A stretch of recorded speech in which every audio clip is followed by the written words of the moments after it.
Hey everybody, and welcome to Notes from the Underground. This is a podcast for people who love Jesus but have some questions about Christianity. Here at Notes, we take a microscope to some of Christianity's thornier topics and people, using a progressive theological lens and a socio-historical approach to studying the Bible. So if that sounds like you, come on in and have a seat. But buckle up, it might get bumpy.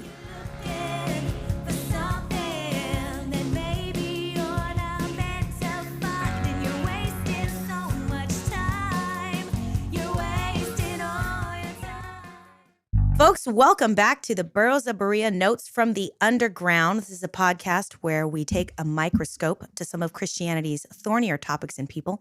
I am your host, Tiziana. Mom so hard. How you mom so hard now?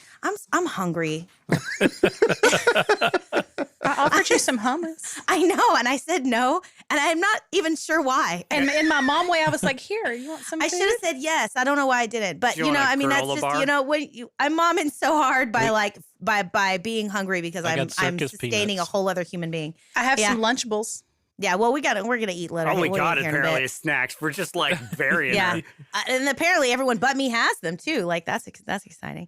Speaking of a snack, to my right, Carlton Rick Carter. Oh, it's the reckoning. Yeah. He's now the snack. He's got another name. The snack. The snack. Okay, yeah. That's like Ralph called me the bowl of candy. Yeah. The bowl of candy. Yeah. Well, I mean, I'm not the cultural reference of a snack is not missed on anyone in the room. Correct? No, not okay. at all. All right. Just checking. We're not that old. Next to the snack, we got Rick the Podfather Welch. I was podcasting when podcasting wasn't cool, and it still isn't. I don't know. It is It's cool. cooler. Everybody got a It's cooler podcast. than blogs. Everybody. Yeah, it's definitely replaced blogs. Yeah. Sure. Yeah. And next to Rick, we have Sarita the Edge Edgerton. Hello. And last but not least, Andy Rocketman Bishop. It's nice to be remembered. Yeah, she didn't in the last episode, did she? No, I'm just playing. It's also nice to not be called a hottie, so. I think it's We're nice to never be called a getting over hottie. it. Memory. Is that nice? I'm never getting over nice it. to not be called? You're right. Everybody told me I will never live it down, ever. Nope. Our memories are long.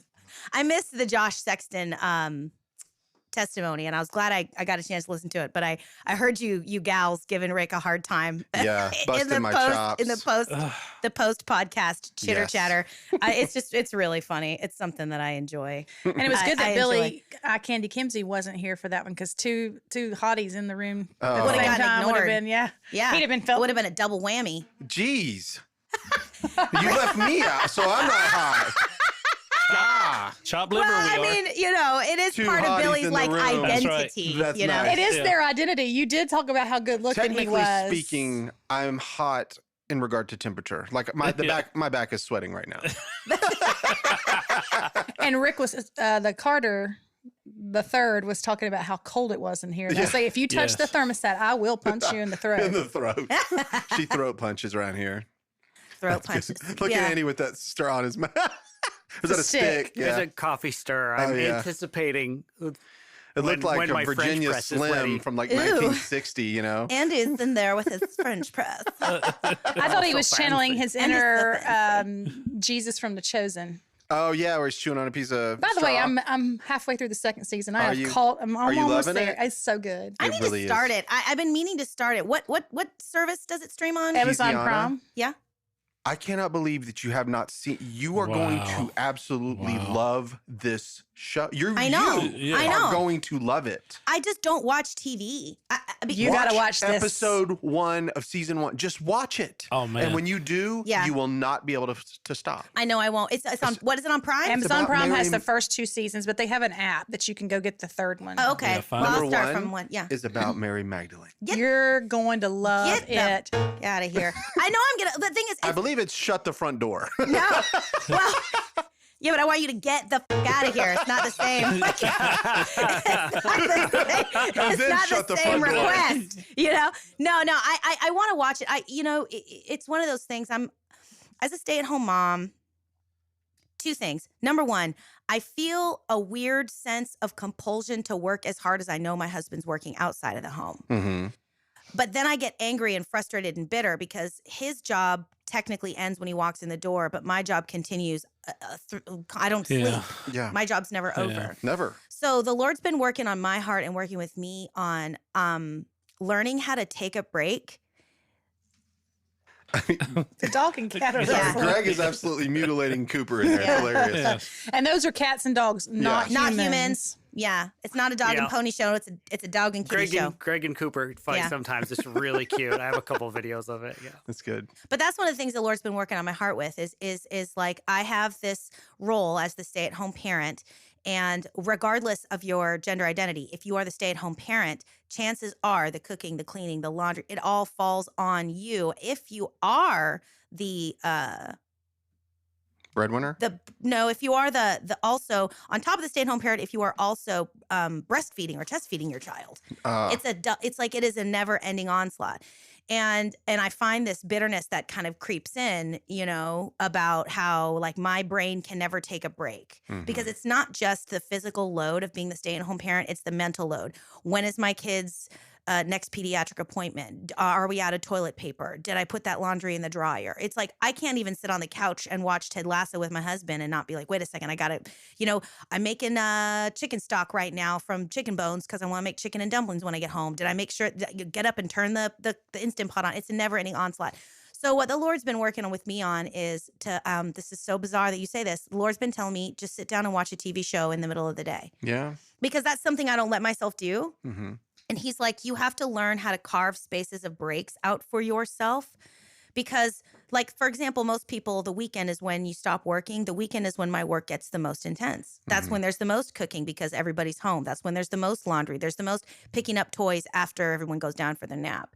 So I'm like a server at a restaurant. My busy shifts are Friday night, Saturday night. And it's 7 days a week, which it's hard to stress how difficult the relentlessness of a 7-day-a-week gig is. Yes. Yeah. It's like you can bang it out for a while. Right. But it's just, if you get no days off for a long time, it creeps up on you, and then there's a weariness that can be difficult to get away from. And I remember too, and when my kids were little and my wife was a stay-at-home mom, my first wife, I was the one that was responsible for making sure that we had all of the money that we needed to be able to, and I could see that in her face when I would come home, and I would know that I would try to like give her that break, that moment to be able to do whatever. I'm sure he does too. He's such a sweetie. I know your husband sounds like Dylan? he is too. Yeah, he's a darling. But also that stress of, I tried not to tell my wife like the way my bosses were and how my job was always on the line and like fearing like how in the world am I going to make the mortgage payment this month? I don't know where it's going to, I'm not saying that it's just as hard for men. I'm just saying that for me, I remember 7 day a week stressed out. I know. Over making sure that my beautiful little wife and kids were going to have what they needed. And I know that Dylan has that too. And he doesn't say it out loud, but I hear him talk about like, oh, maybe I can pick up some extra hours this week if I do this. And I can find, if I work on the weekend, I'll pick this up. And then I feel stressed because I'm like, well, how can I make some extra money doing things on, whatever. So you can consult, baby. Hey, bam. I know, I'm really need. excited about that. So I need to talk to you about that too. I just keep not doing it. But what? You emailed me the other day. Oh, I texted you. Yeah, I know. We got to do it. Let's do it. When I had my first kid, I was the breadwinner. And my husband, when we moved to Asheville or Hendersonville, he was a stay-at-home dad. And so after I had my second kid, and I worked 70-hour weeks. I was in sales. I had to take people to dinner and golf outings and all this kind of stuff. And I was very good at my job. Yeah. So when I came home, because I wanted that mom, I wanted the instinct within me is to be a mom to my child. Yeah. So I would go into full-time mom mode. Yeah. And so I was trying to pull both ends of the spectrum. After the second one, I said, I can't do this. You have to go to work. I'm going to be a stay-at-home mom. I ended up waiting tables to supplement the income at night. Yeah. Someone was always home with our children. But what I got out of that, my husband has never complained. He's never asked me what I do all day. He's never, when we started homeschooling, there's never been any sort of well, you didn't get the laundry done today, or you didn't fix dinner yet. Why are you still in your pajamas? How hard it is. Yeah, why are you still in your pajamas? I mean, when you see somebody be rude to wait staff, and you're like, that person has never had a Yeah, exactly. like that. But and so when COVID came around, and a lot of people had to stay home or homeschool their children, they were forced into it. Nobody asked homeschool moms what they did all day. Ever again. Yeah. We were like superheroes. Before we were like these little lady in jean skirts and messy buns, but now we're like superheroes. I was like, ha. Yeah. You know, but all that to say is as women, this should probably be a podcast, but as women, we have so many roles that we're trying to play, but we don't really think about what he was saying, the mental stress of, I've got to pay the bills, and did I pay that bill, and how am I gonna pay that bill? Did I make enough money this month? Why did my wife go out and spend $200 at Costco? I don't understand. Oh my God, Dylan literally said that to me yesterday. He didn't mean to, but I was talking about dinner and how I needed to thaw something out because I hadn't prepared something for dinner, and he was just like, you spent $130 at Sam's Club and you don't have dinner? I'm like, no, but we got, I know. I promise you can wipe your butt for the rest of the next 3 months. Right. Like sometimes the Sam's Club bill is not dinner tonight. Right. You know, Right. I didn't get potatoes. You know why? Because you don't need 20 pounds of potatoes. That's right. You know, but in any case, all of that to say, and we should definitely do some notes from the underground on not have any men in, like me and stuff. Andy. Yeah. Like we'll we just can. sit We can out. brainstorm because this particular study that we're doing on same-sex activity in the Bible is going to take us through a few months of podcasts, I think. But when that's over, let's brainstorm some things we can talk about. But yeah, all that to say, the Lord has specifically told me I need to start watching a show for myself so that I can learn how to give myself breaks in the day, so that my husband, who comes home from work, who has also had a rough time, doesn't catch attitude from me, who is fried. Yeah. And that show is going to be The Chosen. I'm Chosen going one. to start that. Bring it around. Chosen. Wrapping it up. around. Well, at some point we're going to have to actually talk about what we came here to Yes, talk about. absolutely. So I was All right, trying to wrap it up. So what if you missed the last episode, what we did was we set the stage about how we approach biblical study and how we approach biblical scholarship, because what we are going to be discussing for the next several episodes is same-sex activity in the Bible and what we can glean from that.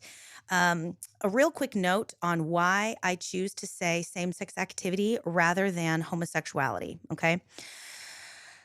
We're going to start with the Tanakh, and we're going to work through the New Testament. And I will consistently use the term same-sex activity or same-sex relations rather than homosexuality because does anybody have any idea how many times the word homosexual appears in the Hebrew and in the Greek? I do not know. Yeah. Well, 0 times. 0. 0.0 times does the word homosexual or even heterosexual appear in the Hebrew Bible, in the Hebrew, or in the Greek. The reason is because that heterosexual and homosexual are inventions of the 19th century and were created to address a specific issue. They were invented by these two German dudes, Karl Ulrichs and Karl Maria Kettmany, in 1864. So what was going on in 1864 was the Industrial Revolution, which happened approximately 1760 to like 1860, right? That period of time was the Industrial Revolution. And what was happening during the Industrial Revolution is as the creation of goods and whatnot became centralized in urban centers rather than happening at the hands of individualized artisans, we saw an absolute explosion in urban living. Not in any one particular place, but globally, right? So Paris, London, New York, all these places where the factories were concentrated, that you saw an influx of immigration. For example, New York City in its 1800 census was about 60,000 people. But by 1900, there were 3.5 million people in the city of New York. So like big, and most of them big moved bada boom. in between 1860 and 1880. That's when the general explosion happened. We're talking a 20-year period of time Yeah, that the population more than tripled in the city of New York. And don't get me started on like Harlem and the ghettos and Right. and those were exploded, and the living conditions atrocious. So what happened as all of these people started living in these urban spaces, was we started seeing an enormous outbreak of health epidemics. We started seeing a lot of sickness, and we started seeing a lot of communicable diseases being spread quickly and at an alarming amount of people. That was one of the things, that was one of the byproducts of this kind of giant urbanization, was communicable disease. So there was this big scramble between leaders of these countries and the courts to figure out how to manage this, which is when we started seeing police forces become a thing. Mm-hmm. The police force in London, I believe, was established in 1835, and in New York, it was in 1849. Prior to that, policing happened by soldiers who Mm-hmm. sometimes were there and sometimes weren't, and it wasn't necessarily centralized. Mm-hmm. The soldiers had other jobs to do, and you might have people out and about, here you go. But this was the first time that you had like a police force. This was sanctioned by the state. They had a particular job, and they kind of went out and did it. Right. So what was happening was that as this health epidemic started to become of concern, the police force is also coalescing. There was this kind of conversation about how the cops should be policing sexual behavior as a way to sort of also participate in controlling this health epidemic. Mm-hmm. So this is one of the first times in history, for example, that we see policing of prostitution. This happened by the state first in Paris, where they were requiring prostitutes to become to register. Mm-hmm. And then this also then happened in London. So this is what was kind of going on. There was this with a bunch of, you add a bunch of people and you're going to have an explosion of disease on many different kinds. Right. That's right. And especially with your throwing urine and feces out Absolutely, the window into the right. streets, trash in the streets, things like that. It's so wild. I just- cannot imagine living at that point in history. Mm-hmm. No, before indoor plumbing, no thank you. no, No, before thank dentistry. Yeah, before AC, I'll bring it. Oh, Wow. before AC. Couldn't do it. Let's No. add Yeah. all those together. That sounds like a cultural milieu of good. I'm telling you. I did a quick Google in the 1800s. Smallpox, typhus, yellow fever, and scarlet fever began to take off. My mom had scarlet fever in 1938. Wow. Oh, wow. My great uncle Tom, who died last year, God rest him, had polio. So walked with a limp his whole life. Mm-hmm.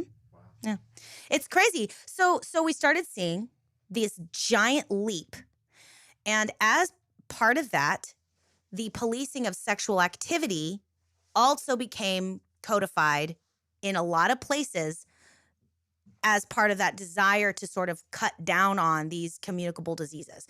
So back to the Carls. All these rules, sexual rules that had at first been just sort of like moral laws that the church was responsible for policing, these all of a sudden became relegated not to the realm of the church, but to the realm of the legal system. And you saw a lot of legal codes being enacted. One of those was the Prussian legal code of 1851, and Prussian equals German, right? We actually went back and forth on that in one of our episodes between Ottoman and Prussian. We were trying to figure out where Prussian was German. When it switched over, yeah. So paragraph 143 of the Prussian Penal Code that was enacted in 1851 outlawed fornication between peoples and animals, as well as between persons of the male sex. One of the Carls, I can't remember which one, but one of the Carls had a dear friend that unalived himself over this particular law. So the Carls got into this just giant ass philosophical debate via letter to one another about why this was bad to be a law, but they had very different reasons. So I'm not going to really get into the particulars of that correspondence unless you guys want to. I'm perfectly happy to. But this went on for a few years, these two philosophical philosophers having this debate, or not necessarily debate, but this conversation. They tried to use that conversation to have this portion of the penal code overturned, and they weren't successful because they both believed that it was not good to have this be codified into law, but they had different reasons why. So in any case, this conversation is relevant because this is the first time in history that the concept of an innate sexual orientation entered into the consciousness of humanity, period. Prior to that, sexuality was described only in terms of the acts. It was never under any circumstances discussed as a matter of indelible orientation. That is why homosexual and heterosexual were created in tandem with one another These Carls invented those words. They're a weird Latin Greek hybrid. These two guys had to invent the words to describe the idea of sexual attraction being tied to an inborn predilection because, again, prior to that, it didn't exist. So fast forward about 20 years to 1886. And the words homosexual and heterosexual appear in a book called Psychopathus Sexualis by a physician named Richard von Krafft-Ebing. So that's where all this moral and sexual gatekeeping in order to control the spread of venereal disease and whatnot had continued. But the courts were still struggling to find what was legal, quote unquote, so they knew exactly who to put in jail. So enter Krafft-Ebing. He sets out to catalog all kinds of sexual acts, all of the Linnaean classification system, in order to make a sort of handbook for the courts. Yeah. This guy went out there and he was like, no, this is for science. Yeah. Follow the science. It was. And if you're familiar at all with the Linnaean classification system, right? You're the history teacher. I am. You want to pop in or no? No. Okay, so this guy, Carl. I don't try to claim that I know everything about history. What's his name? Linnaeus. Like his last name was Linnaeus. Anyway, you know how when we classify something, we use the Latin word for like its genus and then it's like species? That's the Linnaean classification system. He came up with this way, and he started with plants, and he moved on to animals, and then he moved on to people. And he classified human beings based on these kinds of same categories. Linnaeus did, or Ebing used Linnaeus? No, Linnaeus did. And so this was so years Linnaeus ago. did it? Yeah. Prior to Ebing. Right. Oh. So this Homo is, sapien mammalis or something like that. And so he was the first person to suggest that, well, on a scientific basis, that different races were not the same person. Like we weren't all cute people. Linnaeus? Yeah. Oh. You can't hear me rolling And it was all my part eyes. of Darwin. It was all part of Darwinism. So there was this great big boom in like science in like the late 1700s, from late 1700s to like the early 1900s. Somebody Google when Darwin was doing his deal. Someone Google it just so we can throw it in there. 1880s, 1890s. Right. So there was this whole It's when period the book of time. became popular now. I could have been before that. It's really when the microscope happened.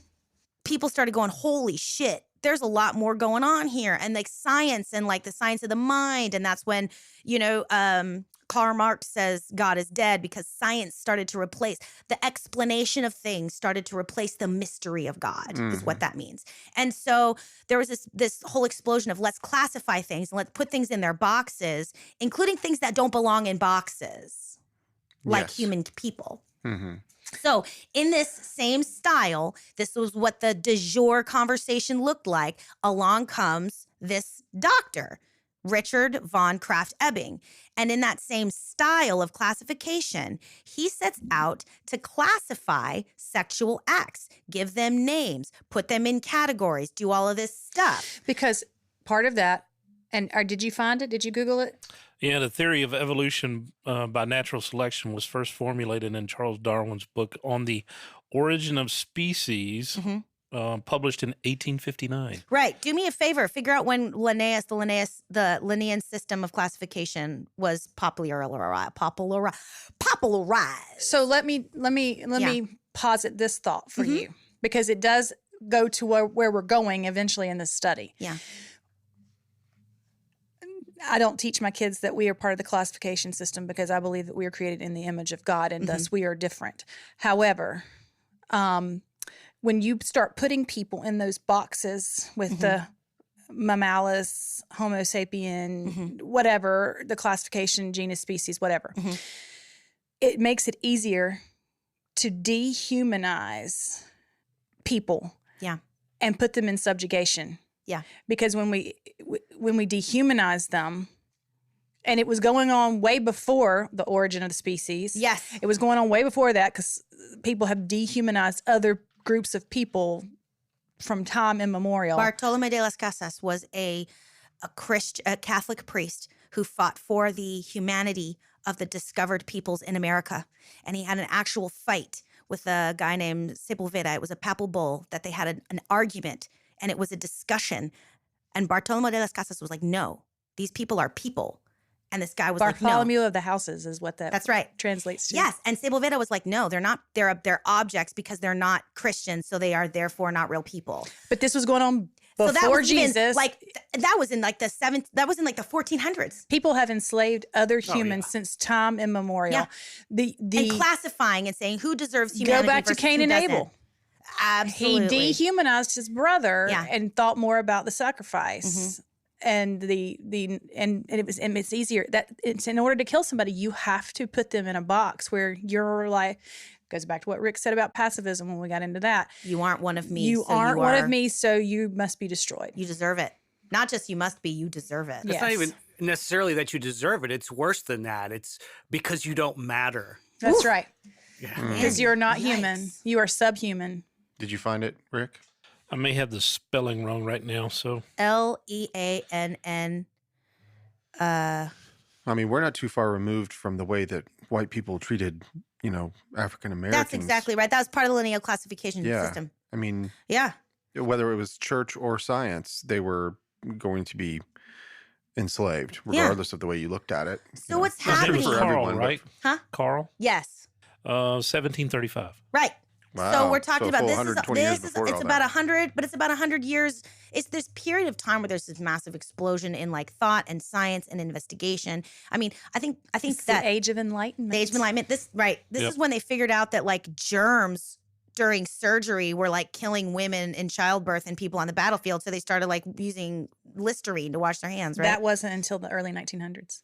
See? But that's what I'm saying. It's this same like late. 200-year period. It's this period of time where people are like, whoa, they're just starting to figure stuff out. Yes, they would go have their hands on corpses. Yeah. And then go put their hands up women's vaginas to deliver a baby. That one very famous hospital where that happened all the time. And he figured out, hey, everybody I touch with my corpse hand dies. And they thought he was crazy. They thought he was nuts.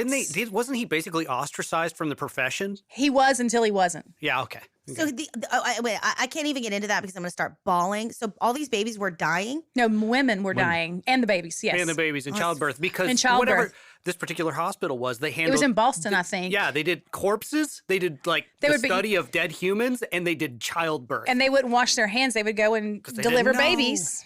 And the women would die of sepsis afterwards. They didn't know. Anyways. Yes, let's not. That's a whole thing. And the Industrial Revolution, bringing everybody together. All in one spot. Bringing them all together to think, to talk. So what's going on is we're like, okay, we need to control this health epidemic. The only way we can do that is by outlawing the things that we think are causing the problem, but we're not in agreement about what's causing the problem. Well, so along comes Kraft von Ebing, right? Or Richard von Kraft Ebing. And he's like, I have an idea. I'm going to sit down and I'm going to classify all of these different sexual activities so that we can have some common ground for the biomedical and lawmaking communities to be on the same page. Boom, boom. So I'm going to write a book. Yeah. And it was called Psychopathus Sexualis. And this was the beginning of the pathologizing of homosexual as an orientation. Now, to be clear, by Kraft Ebing's measure, every last one of us in the room and all y'all at home listening are sexual deviants. You are all perverts. Because he pathologized any and all sexual acts that were not between a husband and a wife with the intent to bear children, missionary only, and of the right age to bear children. So if you like any other positions, you're a pathologized pervert. He gave you a name. He named you. If you are a postmenopausal woman. Song of Solomon? Listen, that's right, exactly. If you are, but I mean, that was a husband and a wife, right? Of childbearing age, right? Yeah, they were not doing it for having children purposes. But that's the thing. So think about it, the term missionary position. Probably. Well, that is where it came from. Missionary it only. Became pathologized. It's missionary. And you can look up the book because it's actually really interesting. But he gave it a name and he pathologized it. If you were a postmenopausal woman and you had a desire for your husband, you were mentally sick and that should be illegal. If you masturbated, he fetishized and pathologized masturbation so that they could have a thing to make illegal. Do you understand? Wow. So by his standard, and homosexual got wrapped up in that as well. What's fascinating to note, and we will discuss this when we get into the actual word of God as well, nowhere in here do you see any legal prohibition against two women, just against two men. Mm-hmm. So if that's the case, it's not the homosexual orientation that's being discussed. It's the activity that happens between two men, because that was where you were experiencing the spread of venereal disease, not just from man to man, but these men were then going home to their wives likely and spreading it there. So that the act of fornication between two men was what the Prussian Penal Code was about. But then Kraft von Ebing comes out with this book, because the word heterosexual and homosexual, that was happening between the Karls. That was letters. But this guy gets a hold of these letters, and this is the first time that you see the pathologizing of the orientation homosexual. A person, they used to call them inverts. So they thought that it was a male body that had a female soul. They thought it was a physical, they called them inverse. It was an inversion that had happened. And so they were therefore attracted to the same sex instead of the natural sex, which was women. So that before that, again, it was just the acts. A man who sleeps with a man, that was the act. The act was illegal. Kraft von Ebing made the orientation illegal. Does that make sense? Yes. And just for the listeners that we talked about earlier, it was the Vienna hospital. And the man's name was Ignaz Semmelweis, Ignaz Semmelweis. The doctor discovered the disease-fighting power of hand washing in 1847. Oh, right so around it was the that same early. times, right? Yeah. So 1847. It's all in that same period and it of was time. he was a Hungarian, but it was in the name of the hospital was Vienna Hospital. Yep. Hungarian physician, Vienna Hospital. Okay, sorry, I just wanted to go back to But so this explosion of time. Yeah. But so for the purposes of our study moving forward, this is why I will not refer to homosexual in the Bible, because it doesn't appear in the Bible in the Greek or in the Hebrew at all. We are going to take a look at the words and the etymology of the words, but we're not going to use the word homosexual because it is an invention of the 19th century that was designed with a 19th century problem in mind. Mm-hmm. And it was created as a way to pathologize an entire group of people so that they could control the spread of venereal disease. That was its point. Yeah, and it became a stigma. And then it became a stigma and all of that stuff. So when we get into the word, what I would like to do is start from the beginning and work our way forward. So the first stop on the sexy train is... Just remember, you said it first. Genesis. So when I start using those terms later. Yeah, is Genesis, because the first time that we see homosexual activity is in the story of Sodom and Gomorrah. Mm-hmm. So I'm a big fan of just reading the word. Okay. So I think that to get us all on the same page before we get started, we might want to go ahead and actually just read the story. Which the act had probably happened way before then. It's just the first time we see it. This is the first time it's mentioned, and it's the first time that it's mentioned in terms of explicit behaviors and activities within the context of wickedness. Mm-hmm. Right? Okay. Right. So first of all, before we get started, I want to talk about the etymology of the words Sodom and Gomorrah. The two names in the original Hebrew, their etymology actually is uncertain. And so any sort of connection between the names of the cities and the sexual act is actually a gross misunderstanding. Sodomy as a sexual act was named after the city of Sodom, not the other way around. And in the Strong's Concordance, Sodom is the word 5467, and it's from an unused root of to scorch, right? Outside of the Genesis story, this form of Sodom is used 11 times in the Hebrew Bible, and it is always in reference to the city itself. Mm-hmm. Outside the story of Sodom and Gomorrah, the word sodomy appears 0 times. And in the Hebrew, and the word sodomite appears 4 times, 3 times in the book of 1 Kings and 1 time in the book of Deuteronomy. Now, that is if you are reading the King James Version. Mm-hmm. That is where you see in 1 Kings, the sodomites were driven from the temple. And in Deuteronomy, don't do like the sodomites kind of a thing. If you read any other translations, those words are not translated into sodomite. So what words are we talking about? In Strong's Concordance, the word sodomite or sodomites is word number, you can look it up if you have a Strong's Concordance. It's 6945, and the word is kadesh, or a sacred person, a male devotee by prostitution to licentious idolatry, sodomite, unclean. Now, funny enough, we see this exact same word, kadesh, only the female version of it, which is kadeshah, in the original Hebrew in regard to the story of Tamar and Judah in Genesis 38. when we look up that story in the English, the King James Version, Tamar dresses herself up as a harlot. She's described as the word harlot instead of sodomite. Mm-hmm. But there's more. If you look up the word harlot in the Strong's Concordance and you ask yourself how many times does it appear, it also appears in reference to Rahab. However, the original Hebrew that's translated to harlot in that story is not the word Kadesh. It's a completely different word. So what that word is from, it's called Zana, and it is 2181 in the Hebrew for the Strong's Concordance. This is location in the concordance for those of you that are like, what are these numbers? What are you talking about? You can actually get out the concordance and all the words in Hebrew are listed they have numbers by them. Mm-hmm. So you can go find that word that you're curious about, and you can also see other places it's referenced in the Bible so that you can understand on a cultural context why this word would be used in different places. So what I'm saying here is that the word sodomite translated to the word Kadesh, which is in reference to male prostitution in the temple, sacred prostitution, mm-hmm. is also used to describe Tamar, who did what? Dressed herself outside the city gate. She disguised herself as a temple prostitute and seduced Judah. Mm-hmm. But Rahab, who was also translated as harlot or prostitution, in the Hebrew, it's a completely different word. The word is anah. And that has to do with like kind of more like standard only girls are used to describe that word. And it has a little more to do with, it says usually the female and less often of simple fornication. It also could be to like commit adultery. And so that's why you see God describe Israel's attitude as harlotry. It's not prostitution, it's adultery. You've walked away from your first love. Mm-hmm. So what this suggests is that there are different levels and degrees of prostitution and different levels and degrees in the Bible. You have sacred prostitutes and you have just standard prostitutes. Right. And they aren't the same thing, right? Yeah. Would that have anything to do with being considered a harlot if she was having, same as like the woman at the well, where she had several husbands, living with a man? Well, that's a good question, but now that's the Greek.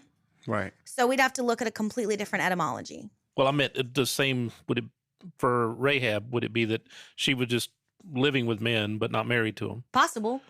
I don't know. We'd have to see. Now that's a whole other study. Good question. You know, if you were to, I bet you if we were to take the words from the Septuagint, we probably could get some cross-referencing. Like she said, it's a different etymology from Hebrew to Greek, but the Septuagint, was translated by, 70 Jewish elders. Yeah. In order that's to why it's create called the Septuagint. The Septuagint, from 70. I was kind of running with that because you were basically saying Rahab is, even though she's called a harlot, mm-hmm. may have not actually been a harlot. In our modern harlot, understanding not the way we of the understand word, it as a prostitute, right? Or whatever. In the way that we understand it, and it is possible that she was, because if a man was married and he had sex with another woman, they were both accused of adultery. Right. Marriage is the dividing line here. Right. Yeah. So it's possible that she was a prostitute, but that she was labeled more as an adulterer because married men were coming to her rather than, and see, that's the thing. That's a whole other study. Mm.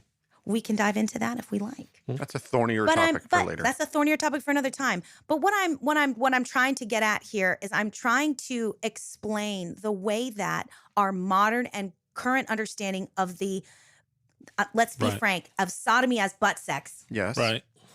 We're taking our modern understanding of that and backdating it. Oh yeah. Yeah. To the Bible. And we say, the sodomites and driven from the temple. We think that we're talking about all of the homosexuals. No, they're talking about sacred prostitutes. And out of curiosity, just for fun, because I think this is interesting, let's look up sacred prostitution.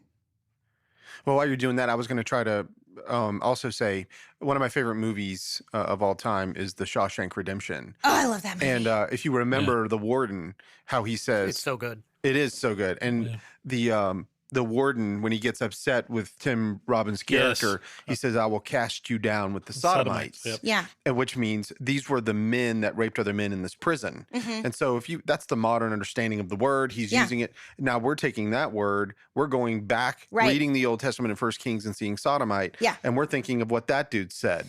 Yes. It's not. That's it's exactly not that right. at all. Exactly right. So it's important. God is driving something from the temple. Mm-hmm. Because there is something that does not belong in the house of God. And that is 100% correct. Right. And it is important that we know what that thing is so that we can avoid it. Mm-hmm.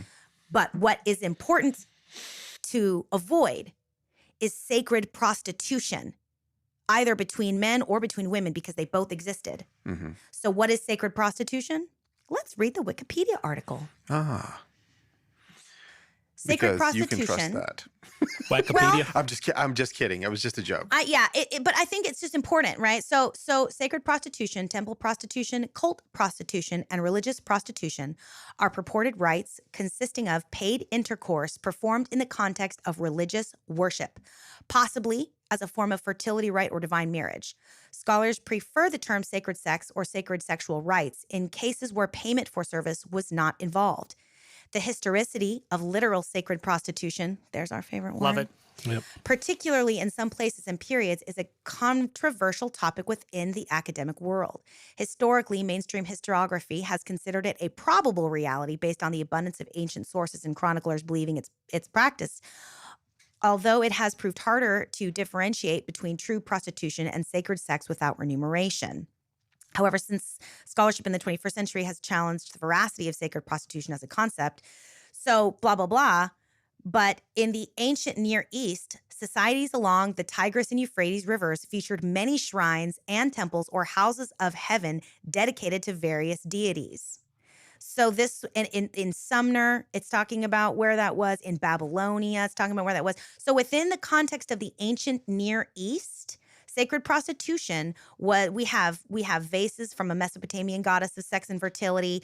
We have, it's harder to, they're saying there's been some arguments, but for the most part, we do have, because it's been recorded in so many different cultures, this idea that there were neighboring cultures around Israel that had sacred prostitution as part of their as part of their religious and spiritual worship. Rome was bad with it. Oh, the Greek was bad too. They I read this horror. eat up.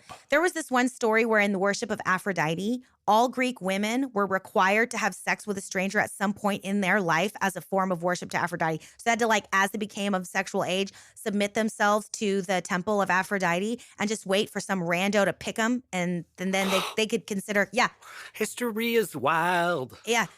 So did you also know I'm sorry, go ahead. in the temple of Aphrodite that her temple prostitutes were men who dressed up as women? That is correct. And you had to have sex with the temple prostitutes, and sometimes they actually I don't know if it's a carving or a painting. I'm not sure what piece of art, but it's the men, the temple prostitutes, walking with razors and blood, and they have mutilated them. They have castrated themselves, and in honor of I say Diana, but Aphrodite. Well, and in the Hijra in Indian culture, which is also a very stratified culture, right? And by that I mean you are born into a certain caste. There's a caste system, and you cannot change your caste throughout the course of your life. Directly below prostitutes is the Hijra, and these are men that transgendered women is what it is. And it was not uncommon at all for transgender women in the Hijra class over the course of thousands of years to completely cut off the whole thing. Just get rid of it. So I got to ask you a question based on the words. Yeah. So am I understanding this right? So Judah and Tamar, Tamar, was she dressing like a temple prostitute? I think so. Is that so? It was Kadesh. I think yeah. That's the Kadesha. Yeah. So God does not accept temple prostitution. Right. However, in the case of Judah, who was obviously in the wrong. Yeah. Not only to Tamar in regard to the Levirate marriage, Sure. but also he went off looking for something that would have been against what God wanted. Exactly. So she actually dresses up like one of these other god prostitutes. Yeah. And then he goes and lures him in. Yeah. So when he says she's more righteous than I, man. well, and also changes it a lot. It adds Yes, more it does. context to when he says she is more righteous than I. Oh, way more righteous. Because what he's done is not just slept with a prostitute; he slept with a temple prostitute. Right. Another god's prostitute. He's highly condemnable in that moment because God does not approve of religious worship wrapped up in and around sex. God is not some weird old voyeur sitting down watching human porn. That's not God's deal. Exactly. God's not into it. And that is wild to my brain. Like, it totally changes the story. It does. It really does. And it also shows you how righteous Tamar really, really was. That she was willing to go to those lengths to fulfill the Levirate law to produce heirs for Judah, by the way. Yeah. For you, son. Right. Anywho. Wow. So it's interesting when we look at these original words, when we find out what's going on. So any other place that we see that in the American Standard Version, I believe the word in 1 Kings, and so the Sodomites were driven from the temple, it says the sacred male and female prostitutes were driven from the Bible. So whatever your current understanding of a sodomite is, cool, that is rooted in the 19th century period. Yeah. It has nothing to do with the conversation we're having there. The sodomites in the Old Testament were not homosexual men. They were sacred prostitutes, both male and female. Wow. Yeah. So when we go to the story of Sodom again, we can do this if you want to. The Catholic Church is where we see the adoption of sodomy and acts of sodomy. And the Catholic Church defined sodomy back in like the medieval times as any sexual act that was not P&V intercourse. And you know what I mean when I say that. Yeah. So oral sex was sodomy. I'm so sorry. That's how we You said the discuss Catholic it. Church adopted sodomy. Yeah. And I was just like, man, that is like... that is an understatement. That is but, oh, I'm so sorry They for have any Catholics. I didn't mean that. I didn't mean that. I'm going to take that back. I'm not... Listen, we digress. We like to joke. But Yeah. when you said that, I thought, man, like double entendre there. Yeah. Right. So as we move forward and we're reading the story of Sodom and Gomorrah, you have to understand that, first of all, the word Sodom means to scorch. Mm-hmm. That is what we're talking about. So, and again, look, we talked about this with the Ruth study. When something is named as part of the story, rather than that was its actual name. The fact that Sodom is from the root word to scorch suggests that when this story was written down, before it was written down, it was an oral history. I have Native American heritage. We have an oral tradition. There are certain parables and stories of my people that I know as told to me by my great-grandmother. So it's possible that my version of the story, the specifics of it, for example, the Salmon people, that's the one I tell my daughter. It's the story of when the Sklallam, which is who I'm native, my native heritage, Sklallam Indian, the Sklallam people and the Salmon people walked in accord with one another. The Salmon people were heavenly beings. They were heavenly beings that when they came down to earth, they threw themselves into the river and became salmon. And there was a special agreement that the Salmon people had with the Sklallam people, that the Salmon people loved the Sklallam and were willing to sacrifice their bodies in this way. Their only request was that they gathered all of the bones. And if you've ever eaten salmon, you know how many bones that is. Salmon are riddled with tiny bones. The Sklallam were required to save every single bone and toss it back into the river after they had consumed their flesh, because then and only then could the Salmon people emerge intact. At one point in their relationship, a little boy is so curious. He just has to know what would happen if he didn't throw in a bone. So he keeps a tiny, tiny, tiny, tiny bone, because surely it can't be that important to throw every bone in the water. When the Salmon people emerge from the stream, it is the chief of the Salmon people's own daughter who was missing her cheekbone. Now, long story short, the relationship between the Salmon and the Sklallam is broken forever because they broke their trust. And that is why the Sklallam people now have to fish for the salmon when they're running in the river, right? My grandmother told me that story. In her story, it's the chief's daughter. But someone else might tell that story to their grandson, and it's the chief's son that emerges. Within oral tradition, part of the beauty of the oral tradition is the way each individual person telling the story tells the story from their lived experience. So you have this giant oral tradition that then gets condensed into a story that we wrote down, that the scholars and scribes in captivity in Babylon wrote down, so that like the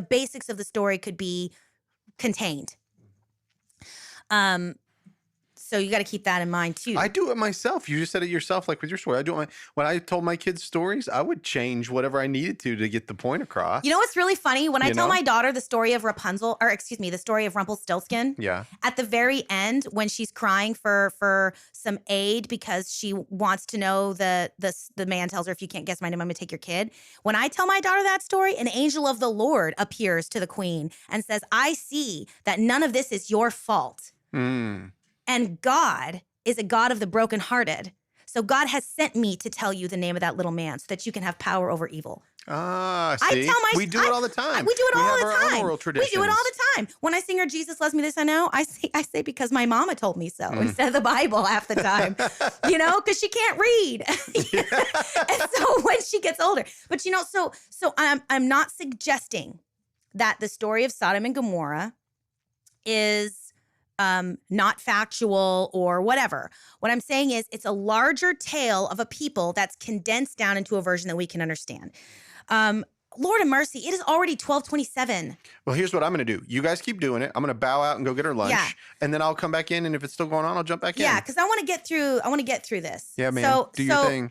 So we can read the story of Sodom and Gomorrah, or we can give you a recap. Let me know what y'all want to do. Do you want to read it, or do you want me to just give you a recap? It just depends on really how long it is and if somebody's willing to read it. All right, Hold on one sec. Let Rick go in and out. Yeah. All right, Sarita, you follow along if I miss something pointed out, but just in the interest of just getting it out, because most people I think know the story of Sodom and Gomorrah. If you don't know the story of Sodom and Gomorrah, here's the deal: these two angels appear to Abraham, and Abraham's like, "Oh my gosh, come in, let me feed you, let me give you something to eat. Like this is important. Like thank you for coming." No, Abraham first. Yep. Are you going backwards? So he goes to Abraham. Okay. He goes to Abraham, He gets three and visitors. Abraham's like, and these visitors are like, "Look, God has seen the wickedness of Sodom and Gomorrah, and He's going to like trash them," but Abraham's nephew Lot lives in Sodom and Gomorrah. So Abraham bargains on behalf of the cities of Sodom and Gomorrah. And he's like, please don't do it.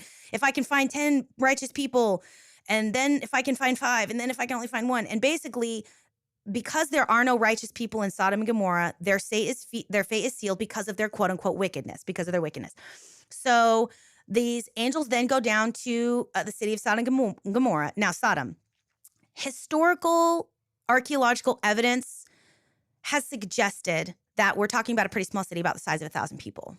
So Lot was hanging out watching the city gate, which probably was something that was on rotation like the night watchman. So these angels come up to the city gate, Lot's chilling, and they're like, okay, we're going to come into the city and just go sleep in the city square. And Lot's like, no.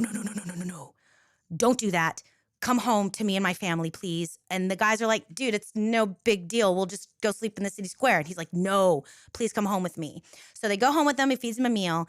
And at some point, all of the men of the city, from the youngest to the oldest, and that's important, all come to the door and they start banging on the door and they say, give us those men that came to you so that we might have sex with them. And Lot goes out and he's like, don't do this horrible thing. Please, brothers, like, please don't violate these people. I will give you my virgin daughters instead. Yep. And the guys are like, nah, we don't care about that. Give us the dudes. And then the angels, it's like they're banging on the door so hard that then the angels pray and cast a blindness over the guys at the door so that Lot can get back in, because it's just like they're about to like basically break down the door, forcibly remove these angels and have their way with them in the city square, gang rape them. Right. Let's be clear. Yeah. So Lot tries to convince like his son-in-laws that this is bad, like they need to go, because the angels are like, we're going to confuse these guys that are by the door, and y'all need to get the F up out of here. Gather your ish and go. Yeah. So Lot tries to convince his sons-in-law that have married his daughters, and they're like, nah, this is dumb. We're not doing it. So Lot and his daughters and his wife flee, and his wife turns around and looks behind, sees the fire coming down, and is turned into a pillar of salt, right? So this is one of those stories that has been historically used to say God has a lot of judgment on gay people because of the story of Sodom and Gomorrah. What's fascinating is this little tiny chunk of story that we have for Sodom. You have the book of Jasher. You should see. I would like for you to read a little bit. So that's the story of Sodom and Gomorrah. By the way, can we can we, while he's finding that, in the Middle East, parts of the Middle East, when you take people into your home, and we used to have at our church here, when I went to church here in Hendersonville, we would talk about the Pashtun people, which are sort of in, I think, Afghanistan or one of those stand places. And if you brought them in and you fed them a meal and you showed them hospitality, if you've ever seen that that movie, The Lone Survivor, if you take them in and you show them hospitality, you must protect them with your very life. It is part of their culture. It's the hospitality. So I love that the Lord put whoever he inspired to write this. I guess it was Moses, but to put that little part in, because it's so important as to why he was willing to even give his daughters. You know, if there was not one man righteous, that also includes Lot. Oh, that's interesting. But I mean, Lot was spared. I know, but because of Abram. Because of him. When God looked on the city, he said, if I can find one.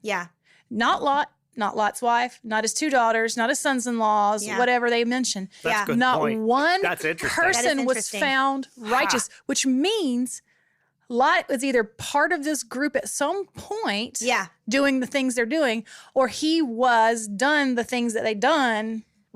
Done but to him. But this is what's interesting. So what were they doing? What was their wickedness? And we have two choices when we discover when we think about what their wickedness was. One of the most important options is, where are those 11 other times that the city of Sodom is referenced in the book of in the Old Testament? Right. Because if we can go look at all of those times, we can maybe understand what exactly their wickedness. Maybe there's what was their wickedness. Well, so one of the clearest. Now, most of the time, it's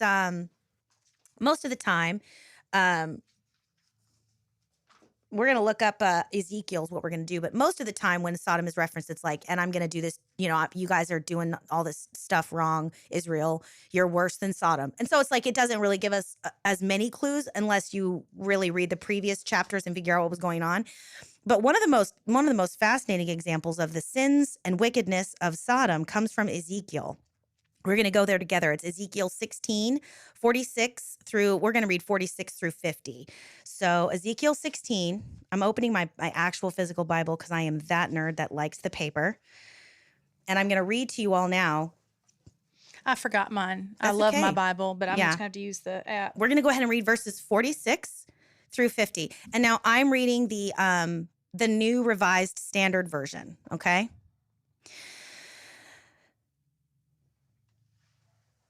So let's see. What did I say? I said 46. All right. So 46. So he's talking to Israel is what he's doing in this particular chapter. He's been kind of talking smack to Israel through Ezekiel. And then he says, your elder sister is Samaria, who lived with her daughters to the north of you. And your younger sister, who lived to the south of you, is Sodom with her daughters.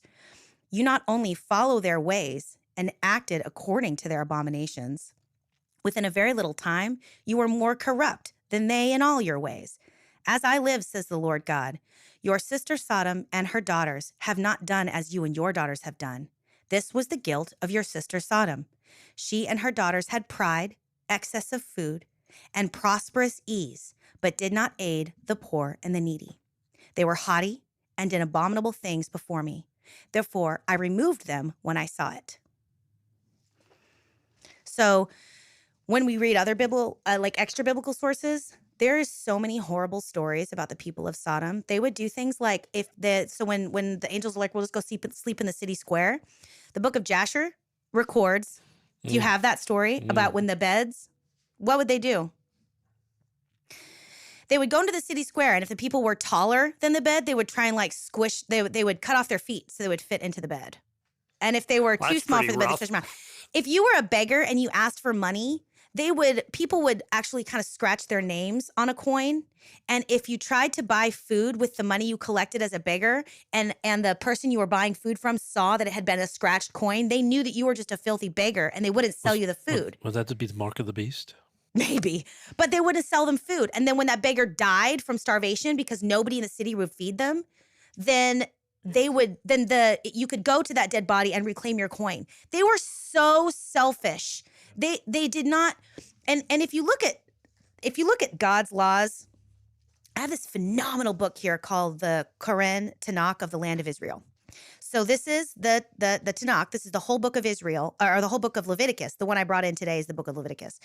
But they do this whole cool thing where they break down each verse and they put it into the context of its neighbors. It's a giant book for those of you that are not looking at it. It's a coffee table book. It's full of colored pictures and photographs. Good description. And like ancient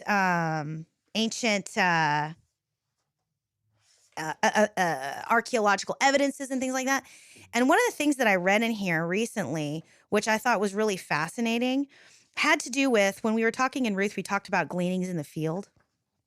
And we talked about, if somebody has a second to look up where exactly that is in Leviticus, it's like 19, where to leave the gleanings of the field. Yeah, I read it in Hebrew, in the Bible, in the book of Ruth when we did that study. And I should have it in the top of my head, and I don't, and that's really depressing. But we talked at that time about like whether or not leaving the gleanings was culturally normal, like whether that was something that they did in the culture in general, or whether that was something that was unique to the land of Israel. 19:9 through 10. You beat me to it. Oh, sorry, I didn't know you were looking you're it good. up. We found it at the same time. Okay. Sorry. Yeah, so let's go. Like you can because this is the whole thing. It's 19:9 through 10. So now I'm gonna go find it. But we talked about that in the last time we had a conversation. We were like, is that something that they all did, or is that something that was unusual to the land of Israel? So I, while you're looking that up, because you sent the notes out ahead of time, I looked up the word abomination and what that means. And I'm not sure I'm going to butcher this word. Oh, it's okay. I don't. These are always fun. It's either toba, Toebah, or toaba, and it means it's got egregious sins. I'm sorry, not gregarious. Yeah, not egregious sins. Yeah, idolatry, the sacrificing of children or yourself to the god Moloch, specifically. Certain sexual sins. That doesn't give what the certain is. Yeah. And it is the culmination of the depravity of sin. That's what abomination means. Yes. Yeah. It's the culmination of the depravity of sin. So they had been doing it for so long that they had gotten to the point where they'll cut somebody's feet off to make them fit on the bed, or cut, I don't know. It was whatever. so normalized. It was so normalized. It wasn't shocking. That it wasn't even shocking anymore. Well, and here's what's interesting, because we talked about this cleaning of the field. I want to read this to you all from the Quran Tanakh, the land of Israel, on the book of Leviticus. So 19:9 through 10, gleanings for the poor and the migrant. Although the poor, including the widow and orphan, were mentioned as the concern of God's rulers and sages throughout the ancient Near East, no laws were written on their behalf or on behalf of the migrant, often translated as stranger, but most often referring to the resident aliens. Thus, the legal provision of harvest gleanings for the poor and the resident alien commanded here in Leviticus 20, it's also in Leviticus 23:22 and Deuteronomy 24:19 through 22. These are unique in the ancient world. To Israel? Yes. Okay.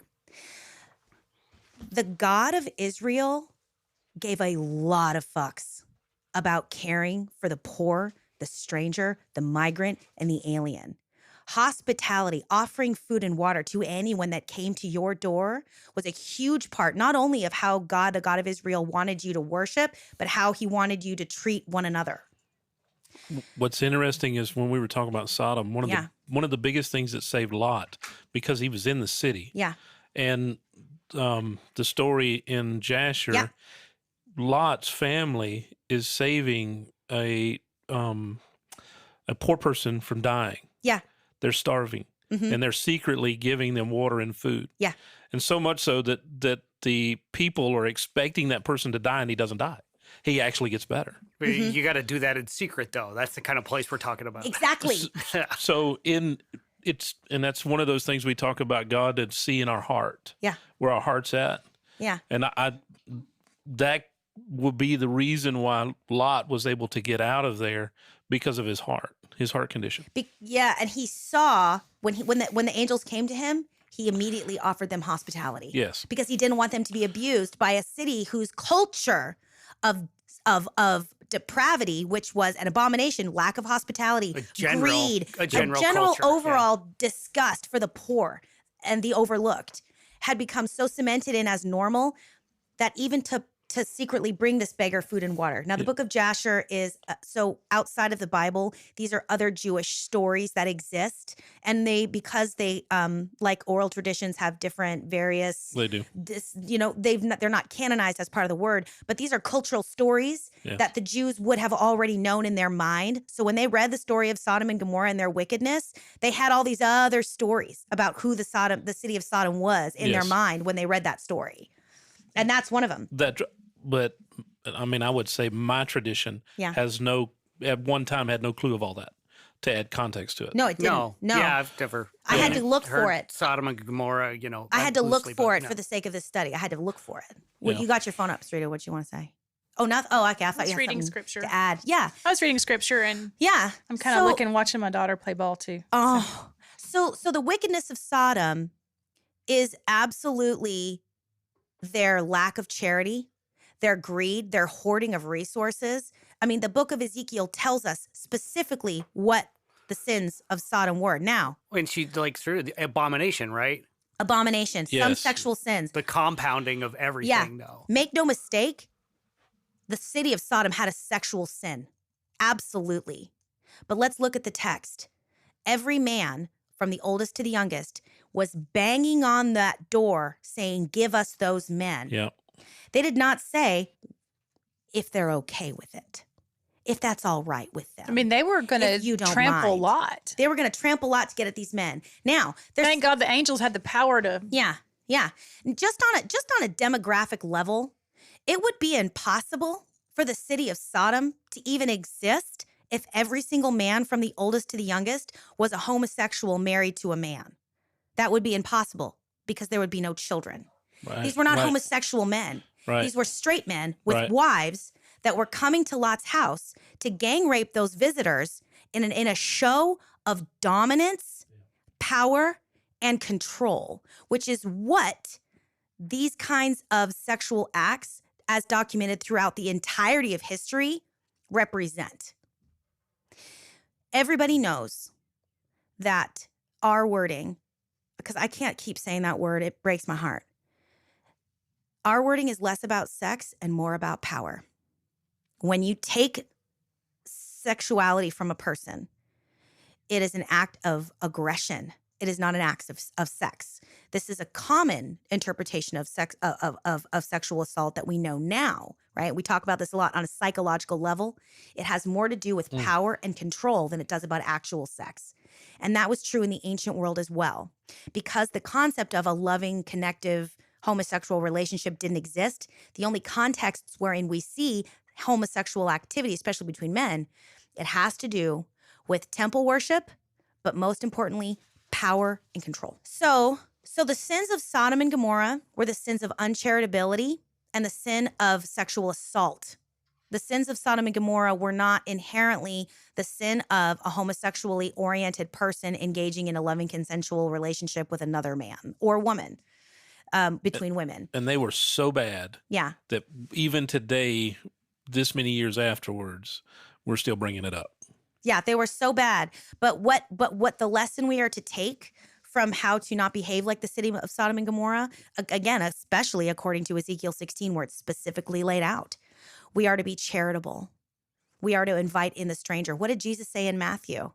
"Come ye, blessed of my Father, inherit the kingdom prepared for you for the foundation of the world. For I was hungry, you gave me something to eat. I was thirsty, you gave me something to drink. I was a stranger, and you invited me in." Which is reading through Isaiah and Ezekiel. That's you right. see that pattern so much of what Israel was. They were not giving out anything to anybody. That's right. They were hoarding everything. That's right. So when Israel is accused of the sins of Sodom and Gomorrah, they're accused of uncharitability. Yes. They're accused of devastating the aliens in their midst. Wickedness. Their wickedness is that of the uncharitability. You weren't shepherding my people anymore. I want to be clear of rape. Mm-hmm. God does not approve of rape either. Yes, because if they had gotten their way and gotten those two angels, that would not have been a consensual union act. It would have been an act of rape, massive, an act of violence, an act of violence, horrific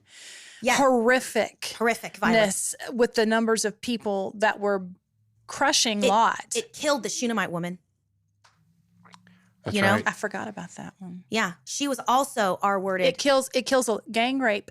I'm sorry, you say R-word. Yeah, it kills women. It kills women a lot. I have a and good dear boys friend. and boys That's right. who are this happens to a lot. It kills them. Yeah, there's something.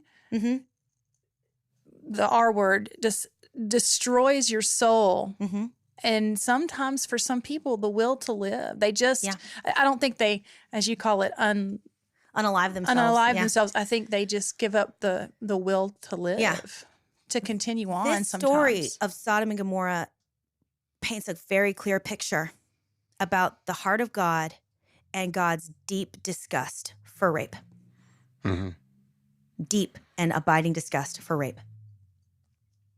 That's what the wickedness of Sodom is. In my interpretation, as we have discussed, looking at the etymology, looking at the history, looking at what other biblical scriptures describe as the sins of Sodom and Gomorrah, right? That is where we will leave it today.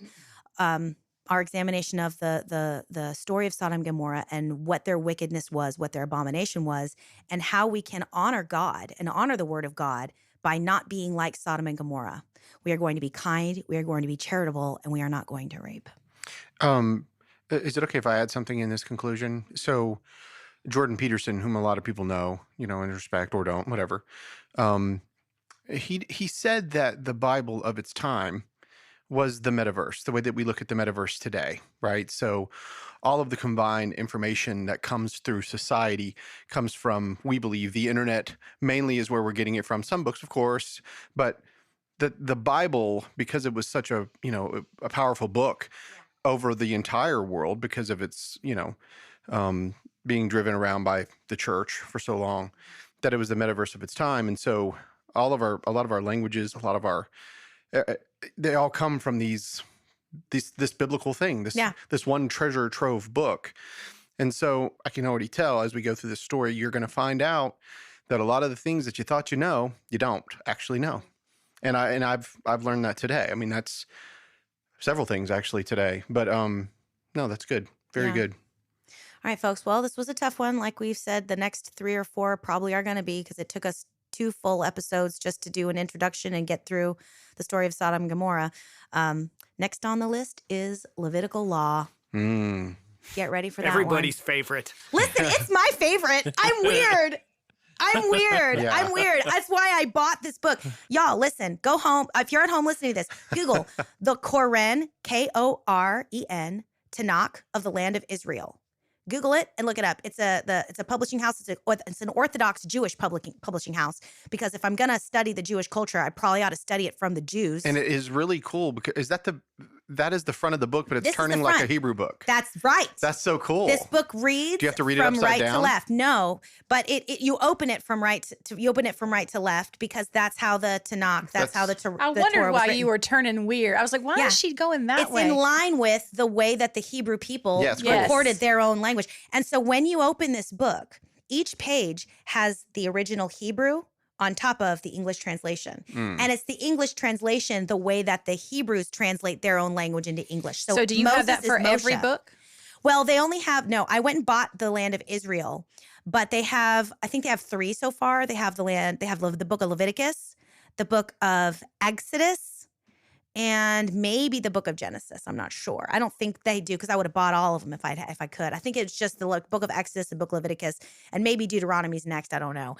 But it's so beautiful, and it's such a phenomenal way to put it in the context, to put these texts in the context of their ancient milieu, as you had said. Yeah. But at the same time, these are Orthodox Jews. So they're also coming at it from their perspective over the Hashem and who Hashem was and is to them currently. So I mean, it's just an absolutely beautiful book. It's fascinating. It's like Sarita said, it's a coffee table piece, but it has just reading it has just opened my eyes. It's such a phenomenal resource for these really kinds cool. of studies. So I bought this particular book in order to discuss what we're going to discuss next time on the Burros of Berea, Notes from the Underground, Butt Sex and Leviticus. Oh yeah. No, sorry, I had to edit on it. It was just too. It gets so serious. I gotta lighten it's it good to bounce off because it's hard. So anyway, all right, y'all. Have a wonderful day, and we'll see you next time on the Burros of Berea, Notes from the Underground. Peace out. Later. Bye, y'all. So the pizza will be ready at 12:35, and so I will probably duck out if it's right at like 12:30. Yeah. Well, I called Dylan, and he said everything's fine. His dad showed up with formula. He's kind of got this attitude that like if it's starving, she'll eat it. He is so in support of me doing the podcast that he's just like, it'll be fine. Don't worry about us. You know, he's like, I am a capable father and you are doing important work. Get out of here. That's awesome, man. That's what he said to me this morning. I'm sitting there desperately trying to pump. He's like, it is 9:27. I'll get formula. She will be fine. Get out of here. Good. I'm so glad you have that kind of support. He's so cute too. I don't know why I've been having a love attack for him. Probably because he's giving me space and freedom to be a human being. And he's watching the kids. Yeah. Yeah. Be careful. You're going to have like 2 or 3 more, man. No. I'm just kidding. I'm just playing. Well, I mean, honestly, just in fairness, I'm old. You know, I'm gonna be 40. Old. I'm gonna be 42 in August. In terms of childbearing years, You were advanced maternal age. now I will AMA. say this: What they call it, high risk. they have No, high they call risk. it They AMA. call it a geriatric pregnancy. They is what do. they call Uh-huh. it. But I you know, get- right? you get- That's harsh words. But when you man. get That's into a high cold- risk, Yeah. they give you so much more extra care. They do. It's almost an extraordinarily annoying amount of care, quite frankly. But from what I understand, though, you do have a higher like as your body starts to ramp, wind down its reproductive years, your ovaries just turn into like a Vietnam chopper full of paratroopers with the general being like, go, go, go, go, go. And that's why like the instances of like multiple pregnancies, like multiple births at a pregnancy and like late term pregnancies happen more often. It's because your body's just like, look, we're just going to throw it all out there. We're just going to flood See if something the sticks. deck and see what happens. That's what happens. And so it is possible that I could get pregnant again, but I think it's highly unlikely at 42. And I'm nursing now, which suppresses your ovulation and this and that. So Yeah, Holly and I, we went to a fertility clinic, to try because I had a vasectomy and when I was 25, and so it's so long ago, and she's never had children, and we've talked about it over and over, and made the decision not to have children together, and but we'll love on these nieces and nephews and cousins and stuff, But there's a side. You can have one of mine. Can I? I got 4. Well, The married one's the easiest. Can I take the one that's a senior in high school that's getting ready to be a college superstar? Sure, and you can take her college bill too. Seems fair. Well, that's awful. But she's that amazing. Sharp Edgerton humor She's a right beast, there. I love man. it. Well, see, that she was thinking- player of the game yesterday, and they interviewed her on the radio because Dorman has a radio. They travel with this different ball teams. And later on in the day, they were calling the game, and he goes, "We interviewed Ella Edgerton earlier today. I hope y'all got to listen to that. That kid is well spoken." I was like, "Homeschool mom for the man, win." that makes you feel good. I like Yes. that. She Andy is said extremely we're well rolling. He spoken. thumb up. We are rolling. Okay, well let's get started. Rolling.